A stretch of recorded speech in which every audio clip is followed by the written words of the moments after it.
Sorry, it's muddy. These are brand new markers. So I'm going to explain everything from the top for construction. If you're a resident engineer coming in, here we go. When I was a resident engineer for the first time, or actually project manager, I didn't know who I worked for. I didn't know anything about construction control. It's just funny that I didn't know who I worked for. That's how ignorant I was when I was 29. That's old. So they're called stakeholders.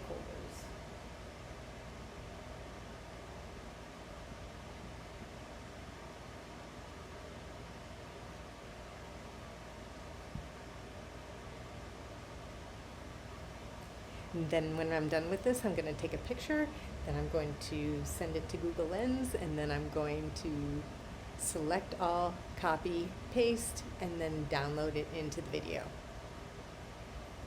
Stakeholders. So there's prime stakeholders.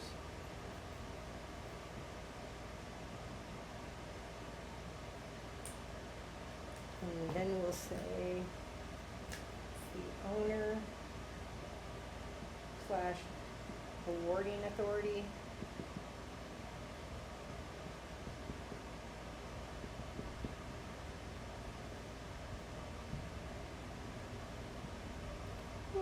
I don't know if Google Lens is going to capture this. It's so messy.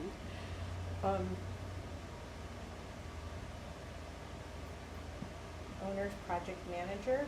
Owner's project manager. Designer.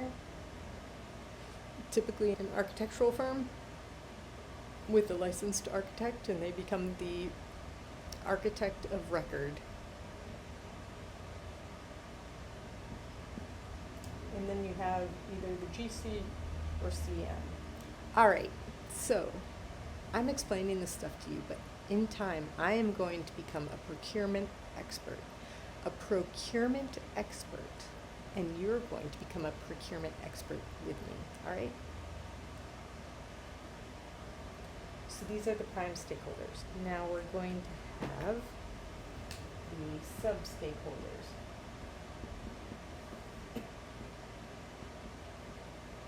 We have to get really good at this process, existing systems, so that we can advance the system in due time. So sub-stakeholders are end users, vendors, subcontractors,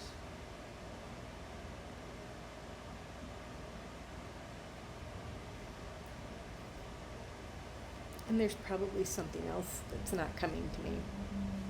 Now I'm going to take the picture, and then I'm going to, again, save it to Google Lens, and then I'm going to copy it and then paste it into the description of the video. So there we go. We have this prime stakeholders is the owner or the awarding authority. They have a lot of responsibilities. The owner's project manager, the designer, hold on a second. So roles and responsibilities. The designer, who is like the AE team, the architect and engineering team. So there's lots of engineers of record also, depending on the scale of the project. And then we have the general contractor or the construction manager, depending on the project delivery method. And then the sub-stakeholders, the end users, vendors, subcontractors, and maybe some others that I'm not thinking of. All right, so now we're going to go on to the next thing, now that you know who the players are. Oh, and if you become a resident engineer, you will be either an owner's rep for the owner's project manager, or you can also work directly for the owner or the awarding authority. So that's it. Can you take a picture?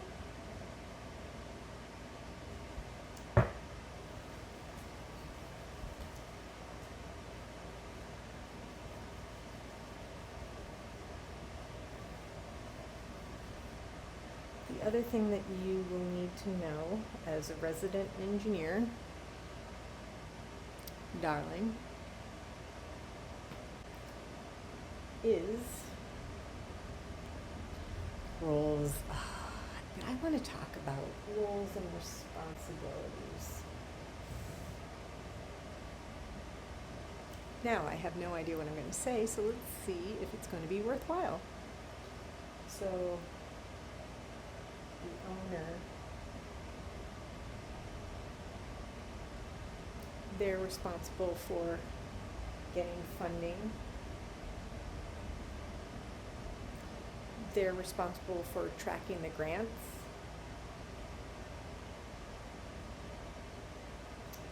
They're responsible for, if it's like a school project, they're responsible for votes to move ahead with the project, to provide funding for the project, to do a proposition, what is it, 20? Proposition 2?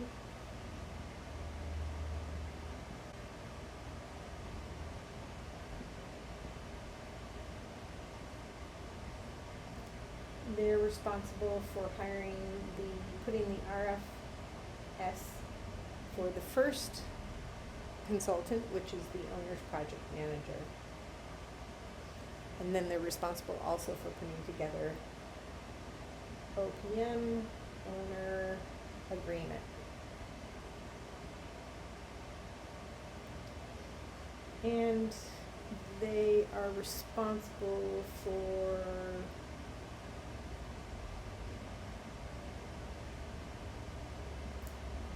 then a feasibility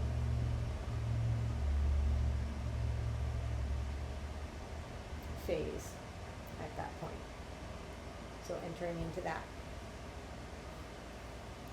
Now the owner's project manager that you're going to hire, they don't do this, and they hardly ever do this, but you're supposed to immediately, as an owner's project manager, start talking about the project delivery method, because that will tie in to the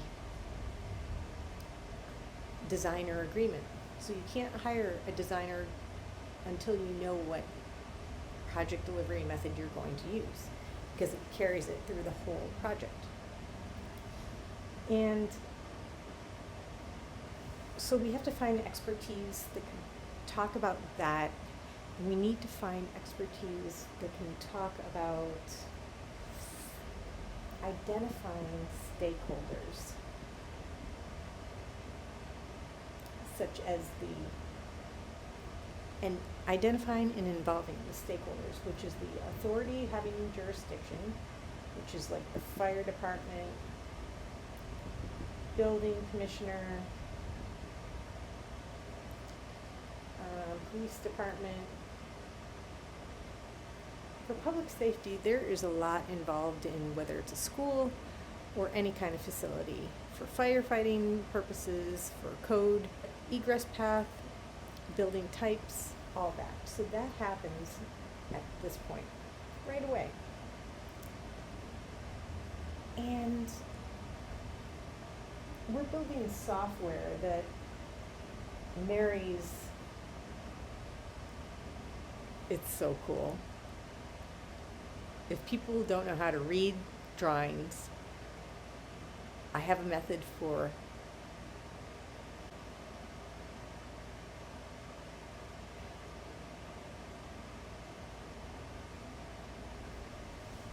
extracting their expertise, okay? So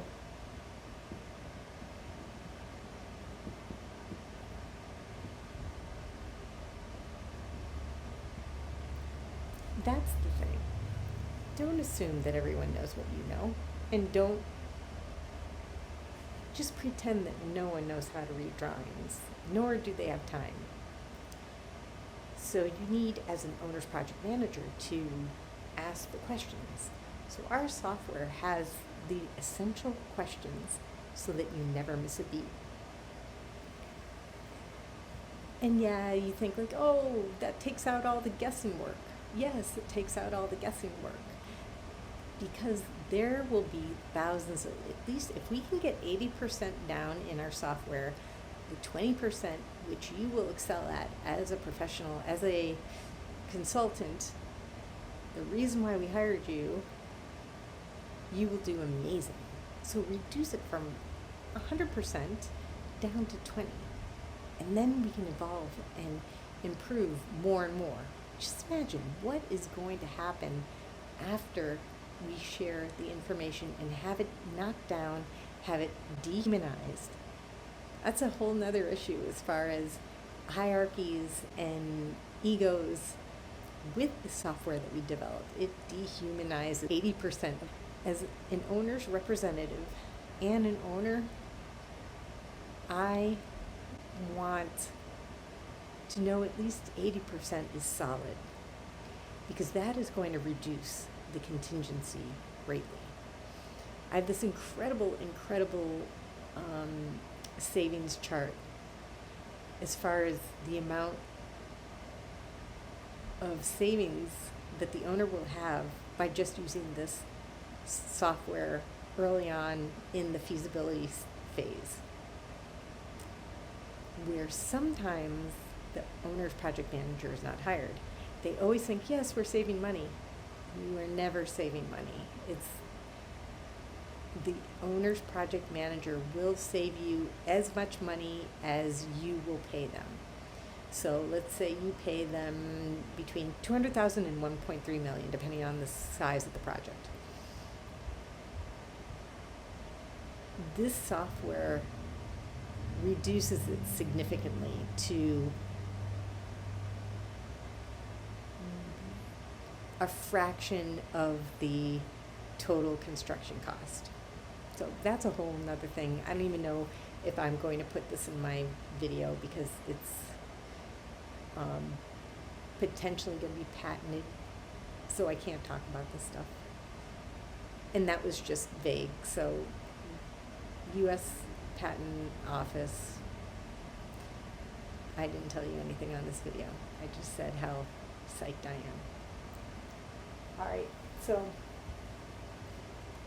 that is the most important thing. And when you don't get that, so these people can give you the reviews, so that the owner's manager can facilitate the reviews and provide their own reviews of all the aspects of design, which needs to also get incorporated into the agreement. So until that gets worked out with the owner and the owner's project manager, don't make a move in hiring the designer. I'm going to have to keep talking about that over and over and over to make sure it makes sense and write it in a way that it really makes sense.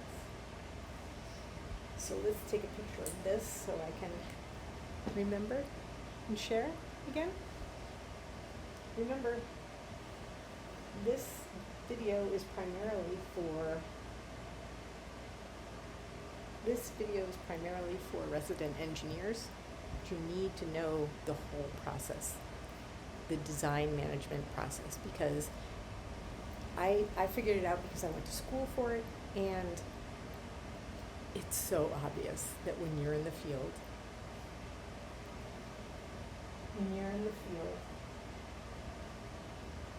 you will see exactly where the work was not done during the pre-construction portion of the project. It's wild.